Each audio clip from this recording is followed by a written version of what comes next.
Good morning बच्चों। आज हम लोग लेसन 1 भाषा और व्याकरण का आगे का क्वेश्चन आंसर प्रश्न उत्तर करने जा रहे हैं। उसके पहले हम लोगों ने बच्चों क्या किया था कि भाषा किसे कहते हैं। उसके बाद हम लोगों ने किया था कि भाषा के कितने रूप होते हैं, उसके बारे में हम लोगों ने प्रश्न लिखा था। फिर हम लोगों ने किया था बोली किसे कहते हैं। इसके पश्चात यहाँ तक हम लोग पाठ के आधार पर 3 क्वेश्चन कर चुके हैं, वो आपने अपनी कॉपी पर लिख लिए होंगे। बच्चों अब आगे हम लोग नेक्स्ट क्वेश्चन है हमारा क्वेश्चन नंबर 4। ये भी हम पाठ के आधार पर ही हमने ये प्रश्न आपको बना के दिए हैं। आज हम आपको इनके प्रश्न और उत्तर दोनों ही आपको लिखवा रहे हैं। क्वेश्चन नंबर 4 है बच्चों, लिपि किसे कहते हैं। बेटा हमने बताया था आपको कि लिपि किसे कहते हैं। जब हम वर्णों को चिन्हों को के रूप में लिखते हैं तब उसे उन चिन्हों को हम क्या कहते हैं बच्चों, लिपि कहते हैं। हमारे मुंह से हमने बताया था आपको कि मुंह से जो ध्वनियाँ निकलती हैं वो क्या बन जाती हैं, वर्ण हो जाती हैं। उन्हीं को हम लोग जिन चिन्हों में लिखते हैं वो लिपि कहलाते हैं। अब हम लोग आंसर में बच्चों लिखेंगे कि बोलते समय हमारे मुख से जो ध्वनियाँ निकलती हैं उन्हें लिखने के लिए कुछ चिन्ह निश्चित किए गए हैं। इन्हीं चिन्हों को लिपि कहते हैं। लिपि भाषा का लिखित रूप होती है।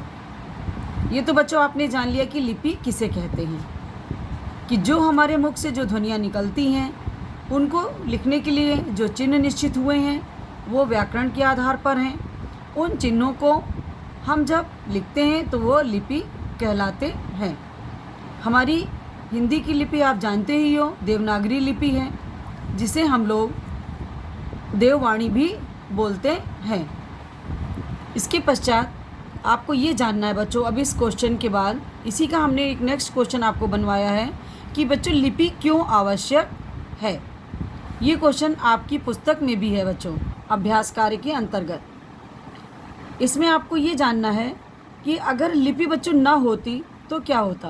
बच्चों लिपि अगर नहीं होती तो आज हम जो भी चीज़ें जो हमारे ऐतिहासिक, धार्मिक, सामाजिक पहले हो चुके हैं, पूर्व में चीज़ें हो चुकी हैं, उनका कोई भी ज्ञान हमें नहीं होता। इसलिए बच्चों लिपि हमारे लिए आवश्यक है। इसको हम लोगों ने बेटा आंसर के रूप में लिखा है कि लिपि किसी भाषा के वर्णों को लिखने के लिए निर्धारित चिन्ह होते हैं। ये आपको पहले ही आपने जान लिया है। इन चिन्हों के ज्ञान के द्वारा ही हम किसी भाषा को लिख सकते हैं। जब हम उसे बच्चों लिख सकेंगे, जब हमारे पास वो लिखित रूप में रहेगा तभी हम उसे सुरक्षित भी रख सकेंगे। क्योंकि यदि हमने कोई चीज़ बोल के छोड़ दी और उसे हमने लिखा नहीं तो हम नेक्स्ट उसका हम उदाहरण नहीं दे पाएंगे कि हमने क्या चीज़ कही थी, क्या आपको बताया था। तो इसको हमको लिखित रूप में वर्णित करने के लिए लिपि की आवश्यकता होती है। और हम कुछ भी अपनी किसी भी बात को, पत्र हो या पुस्तक हो, ये सब क्या है बेटा, लिखित भाषा के उदाहरण हैं। और इसके लिए हमें लिपि की आवश्यकता पड़ती है। इसलिए लिपि हमारे लिए बहुत आवश्यक है। इसके पश्चात बच्चों अब हम लोग देखेंगे कि व्याकरण किसे कहते हैं। बच्चों आपने पहले पढ़ा था ना, हमने आपको बताया था जब हमने पाठ आपको पूरा अध्ययन कराया और रिवीजन भी कराया था तो बताया था कि व्याकरण एक नियमावली होती है जो हमें भाषा को शुद्ध रूप में पढ़ना, बोलना, लिखना सिखाती है। इसमें एक नियम होता है, हमको उसी नियम के अनुरूप चलना होता है, जिससे कि हमारी भाषा बहुत सुंदर और स्पष्ट हो जाती है। बच्चों अब क्वेश्चन है आपका कि व्याकरण किसे कहते हैं। आंसर देखिए बच्चों, भाषा को शुद्ध रूप में बोलना, लिखना और पढ़ना सिखाने वाली नियमावली व्याकरण कहलाती है। अर्थात बच्चों भाषा की जो नियमों का संग्रह होता है वो क्या कहलाता है, व्याकरण कहलाता है। आपको यहाँ तक सारे प्रश्नों के उत्तर बच्चों समझ में आ गए होंगे। ये प्रश्नों के उत्तर जहाँ पे आपने अपनी फेयर कॉपी में 3 क्वेश्चन कल वाले किए थे कि भाषा किसे कहते हैं, भाषा के कितने रूप होते हैं, बोली किसे कहते हैं। उसके पश्चात उसी के आगे आप लिखोगे क्वेश्चन नंबर 4 कि लिपि किसे कहते हैं, फिर उसका आंसर लिखिएगा।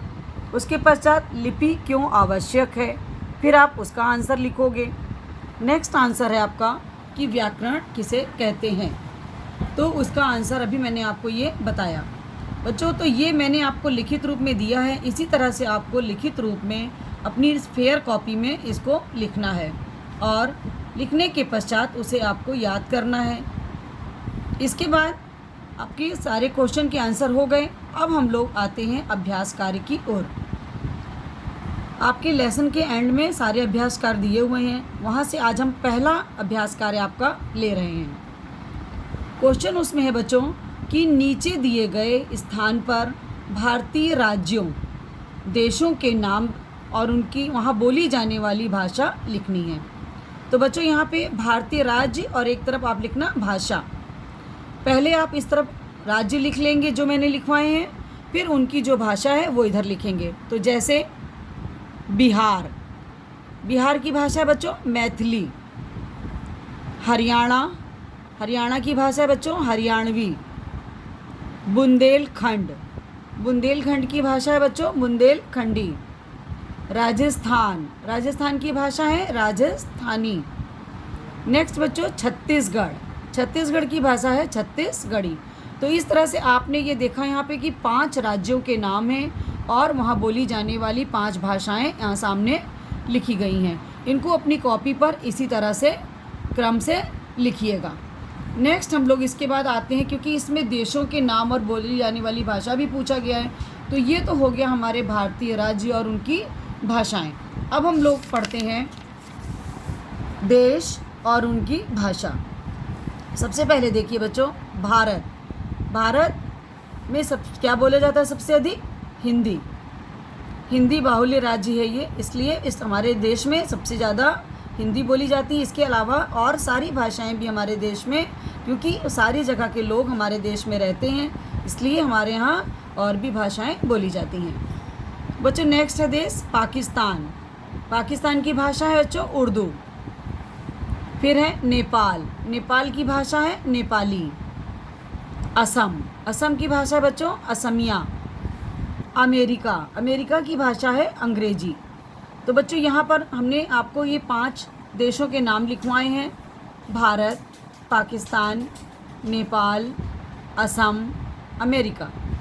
पांचों की भाषाएं हैं हिंदी, उर्दू, नेपाली, असमिया, अंग्रेजी। इसी प्रकार से जिस क्रम में बच्चों हमने लिखाया है, इसी क्रम में आप अपनी कॉपी पर इसे लिखोगे। और इसको लिखने के पश्चात बच्चों इसकी नेक्स्ट आगे की जो एक्सरसाइज है, जो अभ्यास कार्य हैं, वो हम लोग कल करेंगे। तो बच्चों जिस समय आपका ये पीरियड हिंदी का चलता है, उसी पीरियड में अपना ये वर्क कंप्लीट करके और कॉपी चेक करा लिया करिए। इनको लिखने के पश्चात आपको याद भी करना है, यही आपका होमवर्क भी है और ये आपका क्लास वर्क है, रिटन वर्क। ठीक है बच्चों, धन्यवाद।